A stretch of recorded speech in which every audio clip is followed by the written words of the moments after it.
आधीपासूनच महापालिकेचे अधिकारी जेवढे किंवा त्यांनी कळवा करायला प्रचंड प्रमाणात सहकार्य केलं. अशाच सहकार्याची अपेक्षा आम्हाला ह्या आयुक्तांकडून. त्यामुळे खूप दिवसात सगळ्या नगरसेवकांची भेट झाली होती. त्या सगळ्या नगरसेवकांना भेटायची इच्छा होती. त्यांच्या वाढत छोटी कामं ती मार्गी लागावी.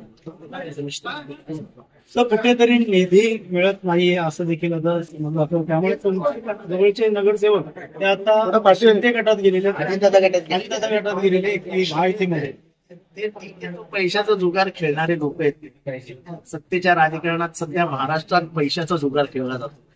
पैशाच्या जुगारावरती काही जण जातात, पण काही इमानदार लोक आजही पैसे घेऊन विकले जातात. त्यांची जातच जास्त नगरसेवक आजही आमच्याकडे प्रत्येकाचा भाव लावलाय, त्या भावावरती विकले जातात. त्याच्यावर काही बोलायचं.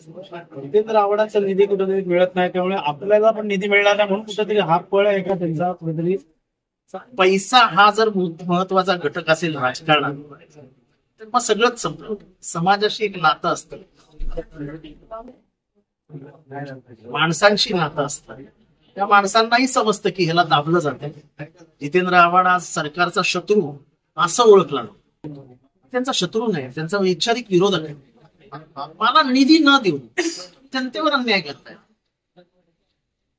मला निधी काय माझ्या घरच्या काम पाण्यासाठी नकोय. माझा निधी मला जनतेच्या कामासाठी हवाय. तुम्ही काही नसलेल्या माणसांना 50-50 कोटी रुपये देतात आणि मला 1 कोटी 1 लाख रुपये देतो. आणि मी हे किती दिवस बोलतोय. आता नको मला, आता इलेक्शन मध्ये बघू काय होईल.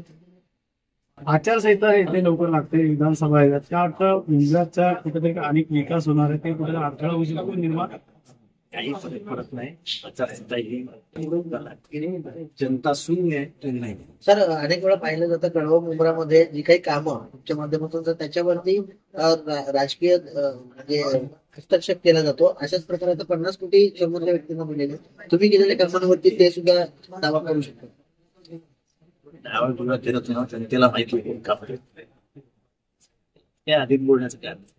श्रेयवादाची लढाई बरेच ज्याला श्रेय घ्यायचं मुंबईतल्या कामाचं त्याला घेऊ द्यावं. मुंबईच्या जनतेला माहिती आहे काम करतो. तर चौपाटीचं काम आहे, चांगल्या पद्धतीचं काम केलेलं.